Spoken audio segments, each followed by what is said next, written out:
Hello everybody, this is FlagPeaceLinky804 and today we are going to use Geopolitical Simulator. For those who don't know what this is, as its name implies, it's a program that simulates geopolitics. Yes, it's a game. And what we're going to do in this new series I just started is we are going to simulate an extreme right-wing dictatorship in Europe and see what happens. We are basically going to start the Third World War. For those who don't know, I just selected Austria because from my understanding, or at least the BBC, they are the ones that have, in which the extreme right has more influence. In fact, I think that almost an extreme right politician almost won the elections very nearly, and so we are going to choose extreme right. We are going to name ourselves as the dictator of Austria before Hitler. And yes, for those that don't know how this game works, this starts in the 1st of January of 2016 and it takes accurate information from that time, but only from that time. So a lot of things that happened throughout this year are not going to be taken into account. For example, Brexit, the Trump's victory, the many terrorist attacks that happened throughout this year, anything that has happened in Syria, anything that has not happened since January 1st, 2016 will not be taken into account. So yeah, let's begin. This is just a common warning, and here we have a quote from Fidel Castro that says, "History will acquit me." Well, it really was, "History will absolve me." And as you know, this game was made before his death, so it still doesn't count it. Should say 2016. Hello, I am your private secretary. Your appointment to party leader is great news. So, you are now in a position to change the course of events and become head of state. There are several strategies we can use to make this happen. Win the upcoming elections with a high popularity rating, discredit the current head of state to bring them down and prompt fresh elections, take power by force through a popular uprising, or in an alliance with an influential person. As you will have understood, an essential element in all these scenarios is the popularity of the current head of state. As an opponent, there are a number of tools you can use to impact this. Criticism in the media, initiating protests, strikes, unrest, riots even, which you can lead, heading up the rebels on the ground. Good luck. alright, so as you can see, at this point we are a political party. I'm going to explain a little bit of what everything here does. This is me, this is my popularity, this is the head of state, and this is the popularity of the head of state. At this point, this is really pretty much the only thing that we need to know. Our first objective is to seize power. Eventually we are going to, when we seize power, we are going to become a dictatorship, and then we are going to start invading some of the countries that used to be historically Austrian territories. So the Czech Republic, Slovakia, Hungary, Slovenia, Croatia, a little bit of Serbia perhaps, some parts of Italy.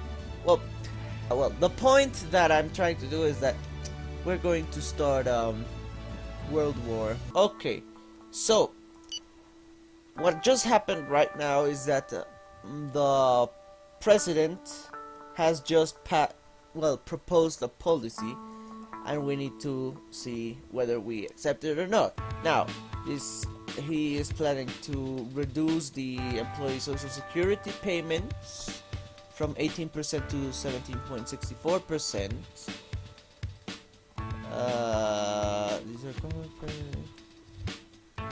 Let's see what we think about that. I'm paying for a survey, and as you can see, the people like it, and also it's going to pass. However, we can see that some right-wing parties are against it. However, our right-wing party, which is this one, is in favor, so we are going to vote in favor.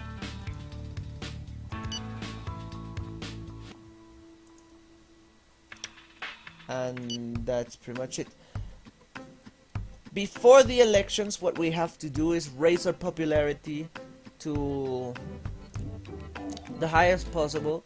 The best thing that can happen is to have a popularity of 100%. That means everybody in the country likes us. But the most realistic You cannot be too honorable in politics. Honorable behavior has never helped movements in the past. Take the funding of violent groups and factions, for example.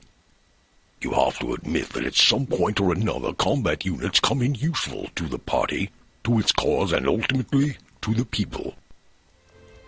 Alright, so as I was saying, the most realistic scenario is that we are going to head him in public. We're going to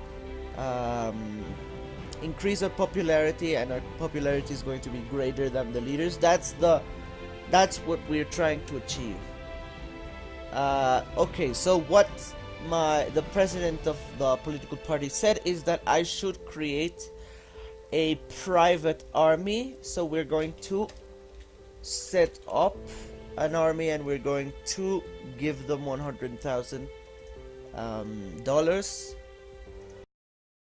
Okay, so I had a bit of an issue with the footage I was recording for some reason, and all of it is lost, so I have to skip that thing. Thankfully nothing important happened.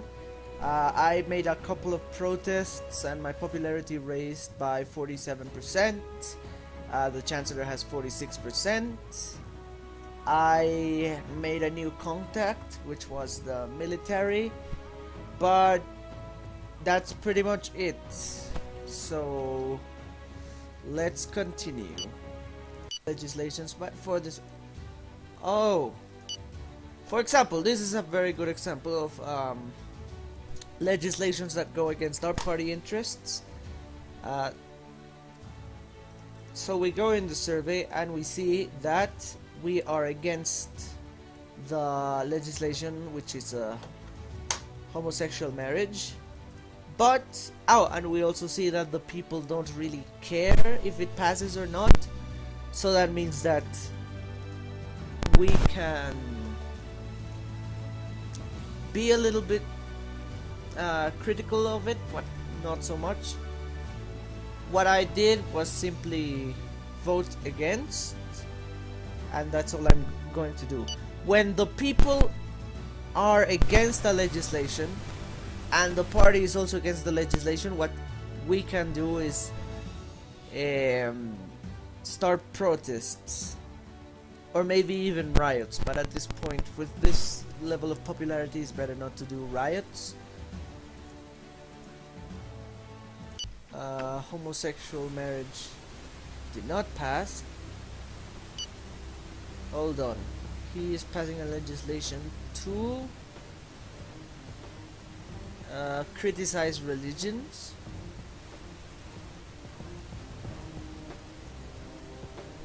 This is an excellent example. So for example, we see here all the right-wing parties are against, the people are against. So what we're going to do is we're going to start a demonstration. We're going to vote against. We're going to criticize the law on television.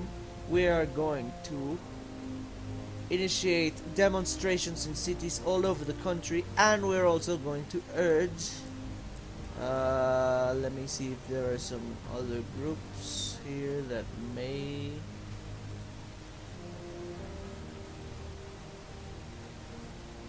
be against. Well, I don't see any other group that could be except for the political parties, all right political parties. So we're gonna go with the conservative parties,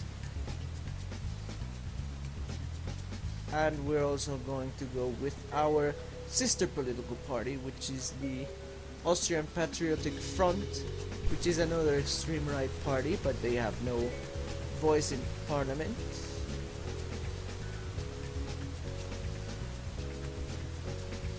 And as you can see, this is the speech that I gave.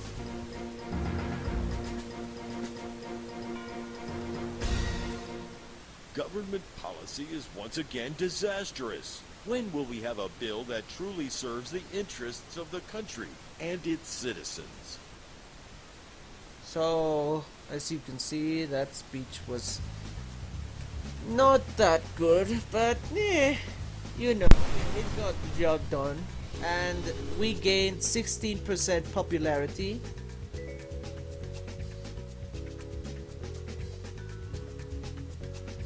And this opened a new gate for us.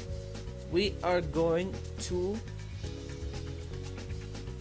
talk with the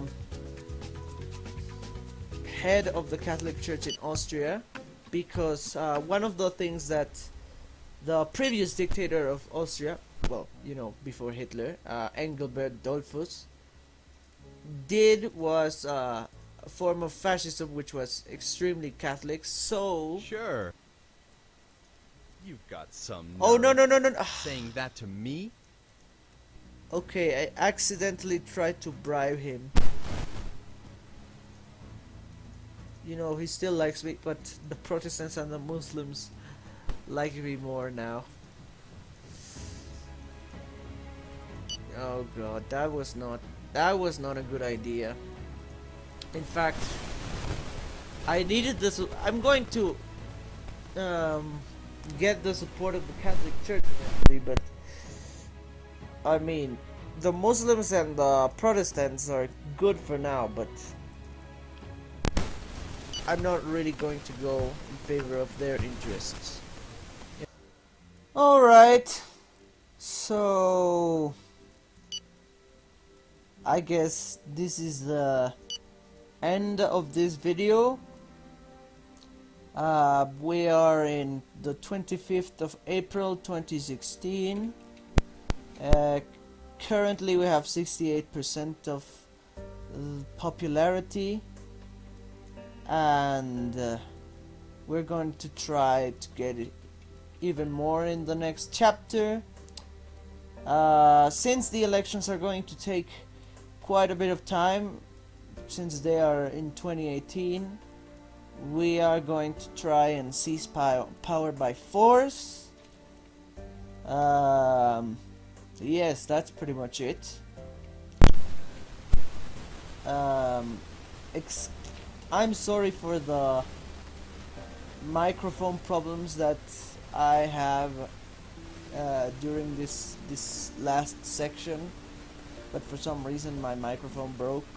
I don't know if you could see some static, I mean hear some static in the background.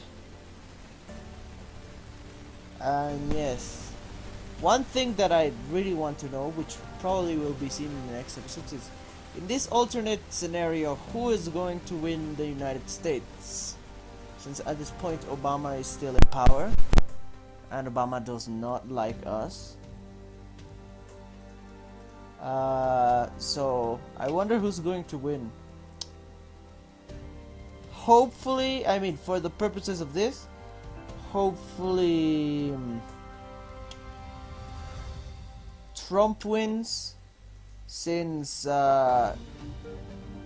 Clinton's foreign policy could mean that there's going to be more defense in NATO, and that's bad because we're going to attack lots of NATO allies, and that means that, I mean, eventually we're going to go to war with the United States, but I think that if Trump wins, we're going to go a little bit later, but who knows. And yep, that's it. Bye bye.